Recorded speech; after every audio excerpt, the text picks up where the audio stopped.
This is TRT World. Back now to the Antalya Diplomacy Forum, to a panel called From Vision to Action, Strengthening the OIC. Let's listen in. قامت برئاسة المملكة العربية السعودية وبعض الدول الأعضاء قامت بجهود منذ 2023 قامت وزارت العديد من الدول الكبرى لشرح وجهة نظر الدول العربية والدول الإسلامية على أهمية وقف. They spread the messages. They continue to communicate all that the Israel is doing. They try to communicate the agony that Israel put Palestinians in. So, I mean, there were so many propositions to, bring a solution. I mean, so many alternatives were offered, and so many countries actually agreed on those solutions or the alternative solutions. And like I said, since 1969, we've been working on finding a solution that will benefit both parties, but the obstacle is on the other side. It's coming from the other side. And I mean, Saudi Arabia also put out an international effort to bring a solution. Numerous meetings were held. So many countries hosted so many meetings and conferences and everything. And, this morning we had a meeting. So efforts are ongoing. The effort is out there, be the Commission or the countries or the leagues or the establishments.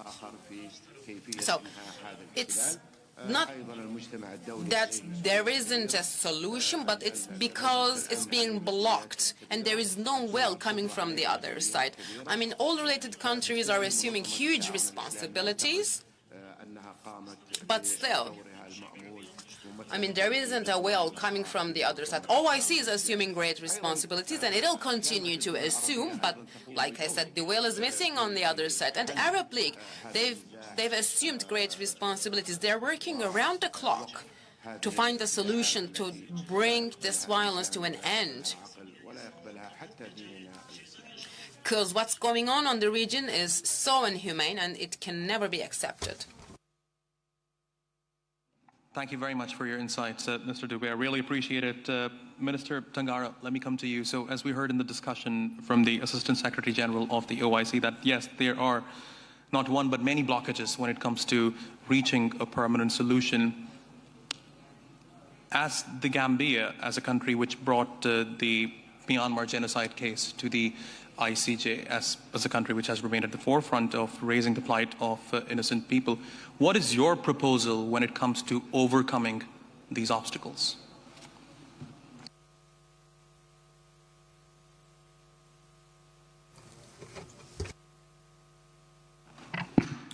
Thank you very much. Thank you. First and foremost, I would want to seize this opportunity to thank and congratulate the government of Türkiye for organizing this forum and for the excellent facilities put at our disposal. I think gradually Antalya Diplomacy Forum is becoming the Davos of diplomacy. The challenges are numerous when it comes to international organizations, and the team from vision to action. I think one fundamental thing is for us to understand the mission of the organization and how do we intend to bring a solution to the problems that we are facing in the Ummah. Not only Palestine, Rohingyas, but we have Sudan, and the challenges are numerous. And the Secretariat is representing all the member states, and that's where the challenge is. Like any multilateral organization, the challenge is the fact that nations are very much attached to their sovereignties, and the Secretariat has less power to decide on their behalf because they are there to implement the decision of the member states. And for those member states, one fundamental thing is for us to speak with one voice, which is sometimes very difficult because the interests are different. We have different interests, unfortunately. When it comes to the Gambia, we decided to champion the cause of the Rohingyas for the simple reason that not only that they are Muslims, but they are human beings. And what is ongoing is unacceptable. And for that matter, Gambia having the defense of human rights as a core principle of its foreign policy, we decided to champion their cause. And I personally visited Cox's Bazar, and what I saw there with my eyes is just unacceptable. And I think it's important for us to see how best we can pull our resources to solve this problem. And I think the OIC as an organization has that leverage and they have the power. I think we are not very much aware of the convening power that we have. There are a lot of things that are happening that if we utilize the organization properly and with the goodwill and the real political will, I'm convinced that we'll be able to find a solution to the problems. I think, if I may, one thing is absolutely correct. The vision is out there, and the vision is to solve the problem. But just to follow up on one quick thing that you mentioned, that sometimes there is a disunity because countries tend to put their interest over the interests of the bloc, or in other words, the Muslim world. How do you think we can avoid doing that as the OIC? What is your proposal to solve this problem? I think one thing that we have to do first is to pay our contribution to the organization. Well, because when you allow few members taking care of the organization, they tend to believe that they yield more powers. But when we fulfill our obligation, I think we can raise our voice and say that know that this is our organization. It's our organization not only by word, but by also concretely contributing towards the good work of the organization and to empower the secretariat. And also have mechanisms that will also enable us, because for that they need resources, human resources, financial resources. We have many resolutions, but who is doing the follow-up? Do we have midterm review to say whether after our meetings we just talking and then we just stop there? I think for that you need a lot of things. You need the reform of the organization. You need to empower the organization by giving them the necessary resources, financial and human resources, because you also need competent people to man the organization. I think that is very fundamental if we want to achieve our objectives. Fascinating insights. Thank you very much. Mr. Muhyiddin, let me come to you. Based on what we have discussed up until now, you are a professor, you have researched on this topic, you have been actively involved in researching on the problems facing the Muslim world. How important do you think is the OIC to Muslims in today's world? Thank you very much. It is the only international organization representing the Muslim Ummah. So it has a unique role to play in international politics.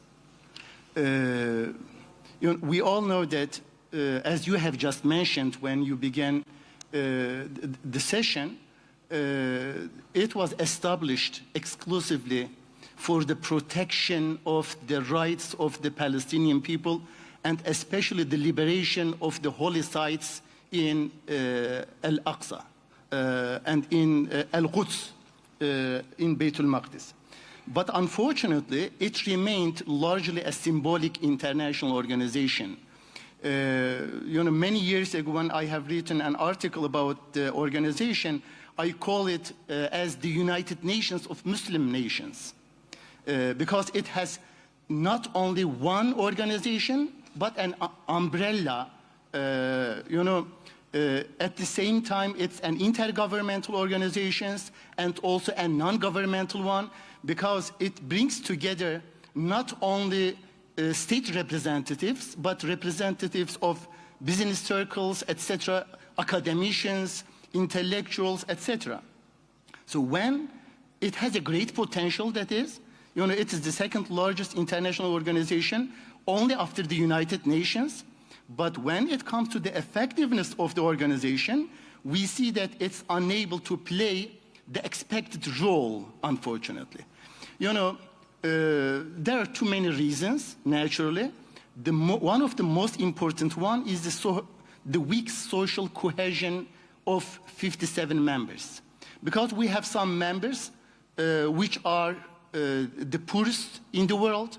We have some other members which are considered as the richest countries in the world. That is, these 57 members of the OIC are distributed are located in 4 different continents.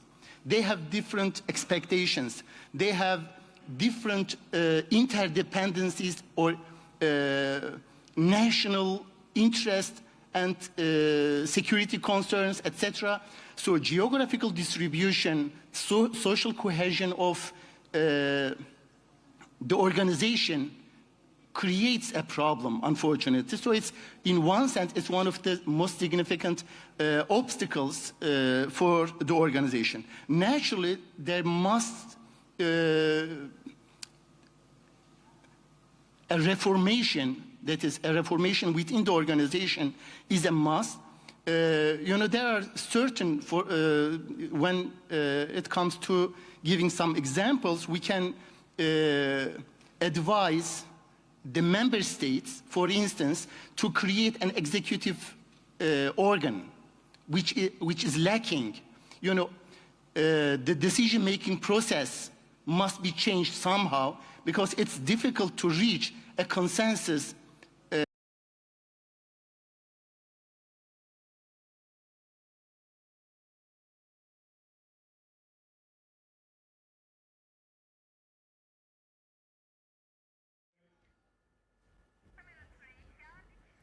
All right. Unfortunately, we've lost our connection there to that particular discussion that was taking place as part of the Antalya Diplomacy Forum. That was our colleague Jafar Hasnain chairing that particular discussion on the future of the OIC. But we did get to hear quite a bit of it, so we will move on for now, and we will bring in our correspondent Ilyas Avci, who is at the Antalya Diplomacy Forum. Ilyas, bring us up to speed on some of what you've been hearing there.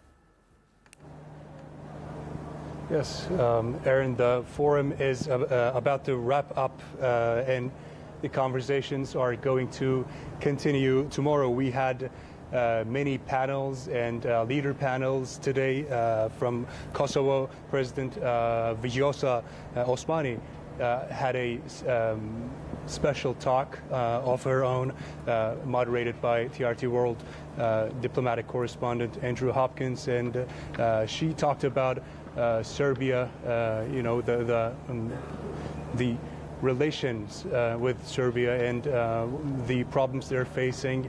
And it was not only limited to that, but we also just a few moments ago had Türkiye's Finance Minister Mehmet Şimşek speaking at a panel, and they were speaking mainly about U.S.'s tariffs, you know, economic tariffs, mainly focusing on the one against China. And Mehmet Şimşek said that they're calling this protectionism, but it doesn't look like protectionism, but it looks more like an economic war. And he said that those policies should be reverted. The tone of today was thoughtful and sometimes tense, but it was always deliberate. So what do today's sessions tell us?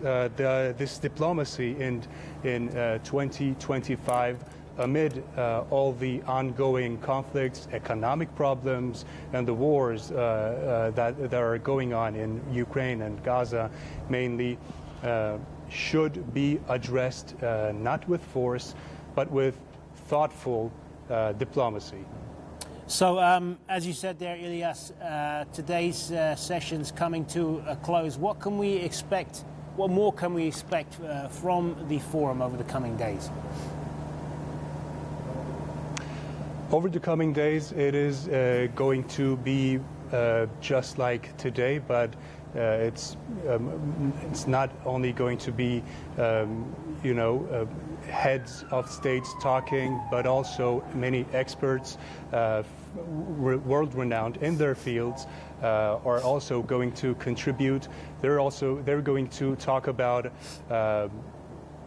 diplomatic problems, but not only that, but they are also going to touch on the state of artificial intelligence, the era that we're living in the digitalization and climate change and so on and so forth. So we are expecting 2 more days of very important speeches that are going to be held, that are going to be conducted by world-renowned experts and heads of states and many ministers and secretaries.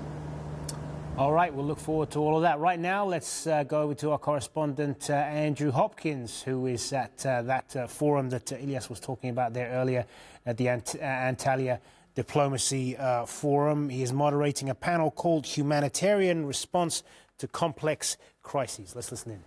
Tendencies to get bureaucratically tangled up in issues has also come over to humanitarian work.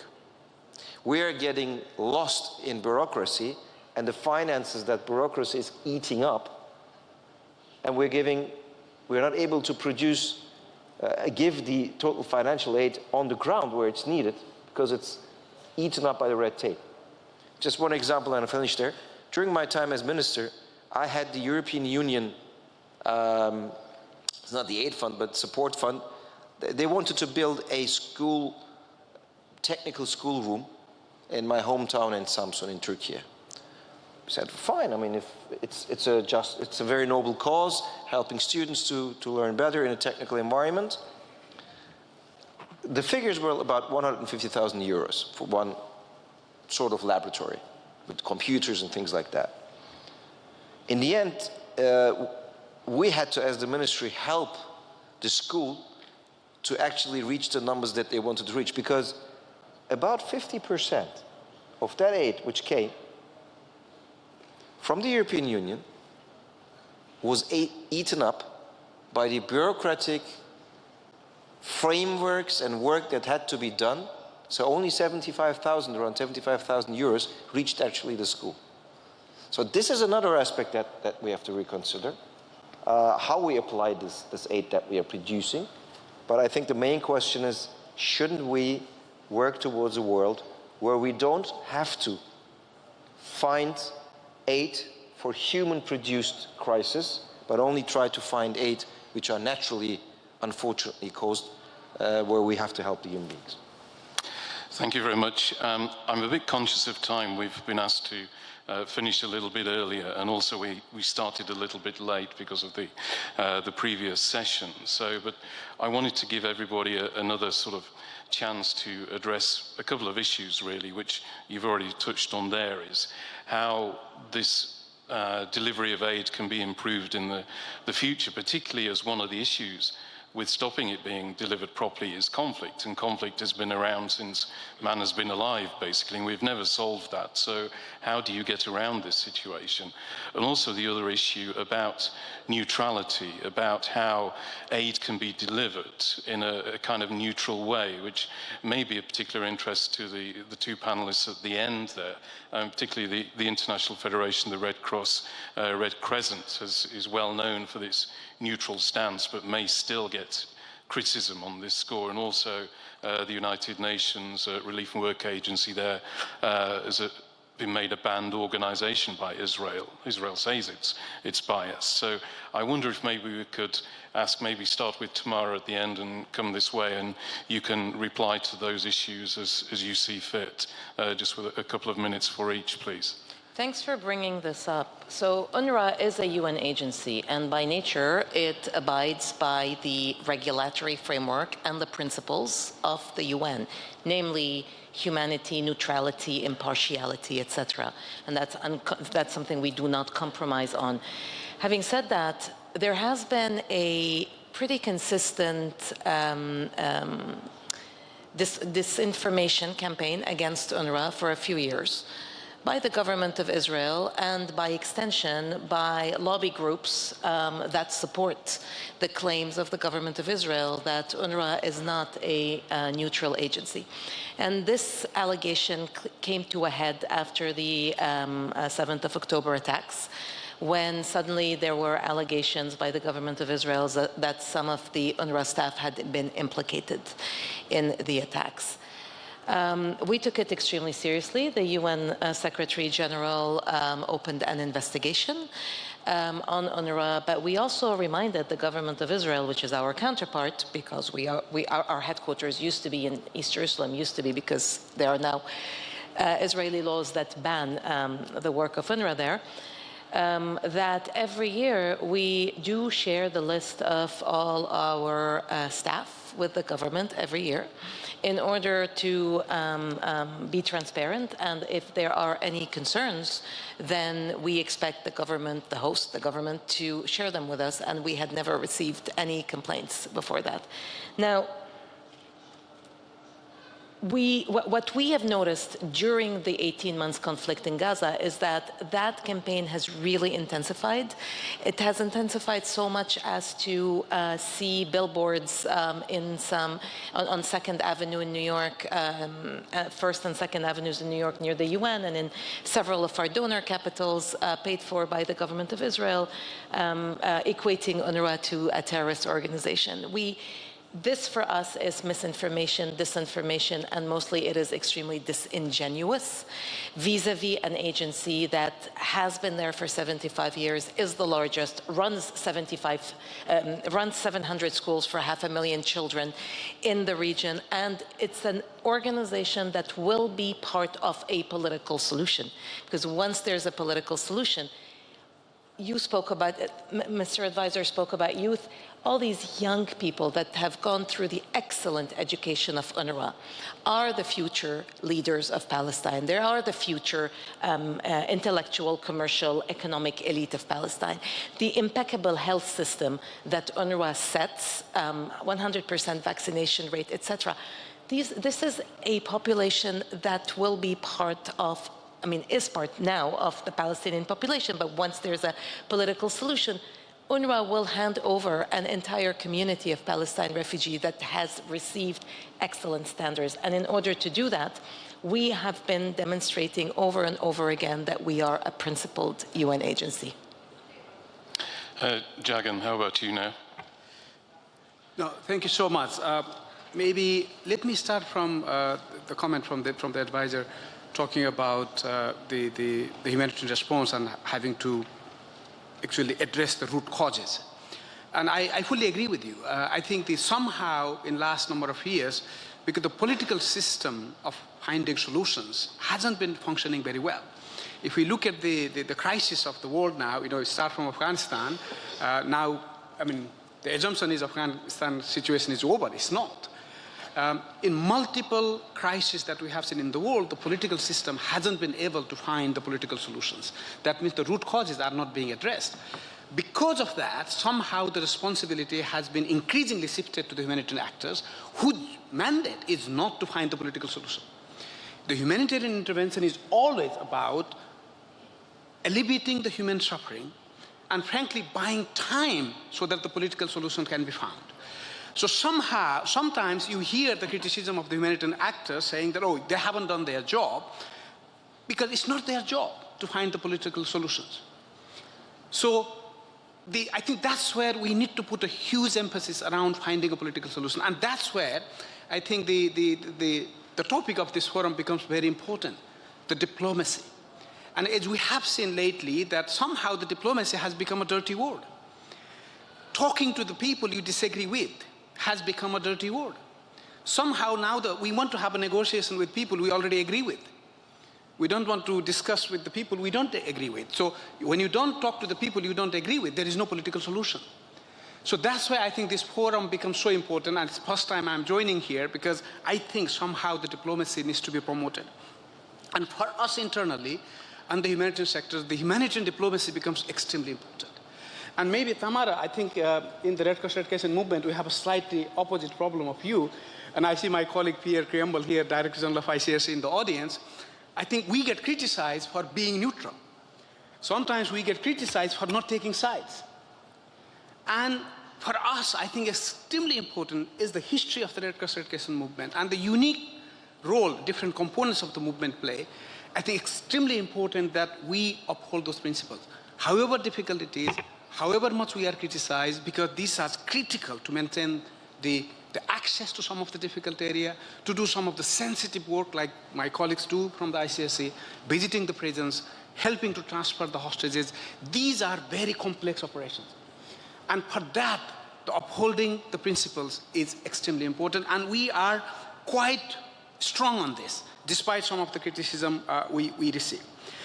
Now, it's also extremely important that the humanitarian response, especially during the complex environment, must be integrated. And I was a little bit smiling when you talk about the bureaucracy, and we face that every day. But there is also the system that has been built of very vertically working, vertical financing. I don't want to be political here, but just a few months ago, we celebrated the polio vaccination in Gaza.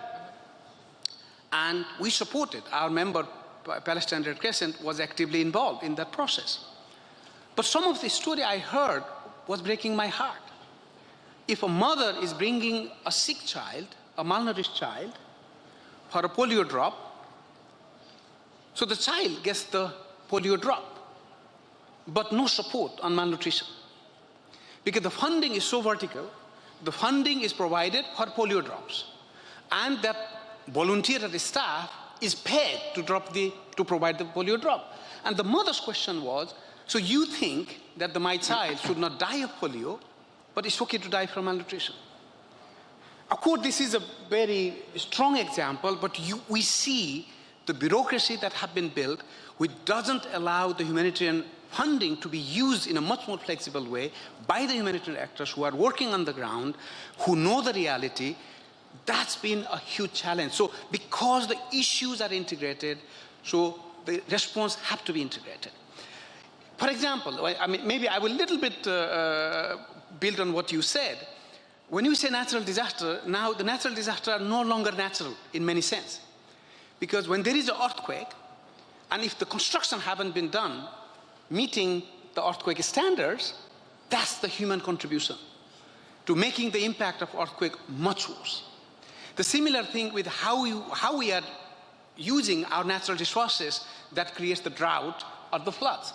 So now even the natural disasters are no longer purely natural, because humans are contributing from various reasons, sometimes probably for good reasons, sometimes not so for good reasons. So you've been hearing part of a panel discussion there on the future of humanitarian aid, chaired by our TRT World colleague, correspondent Andrew Hopkins there, chairing that discussion as part of the Antalya Diplomatic Forum. We are going to continue with more news at the top of the hour here on TRT World. Stay with us for that, with the News Hour.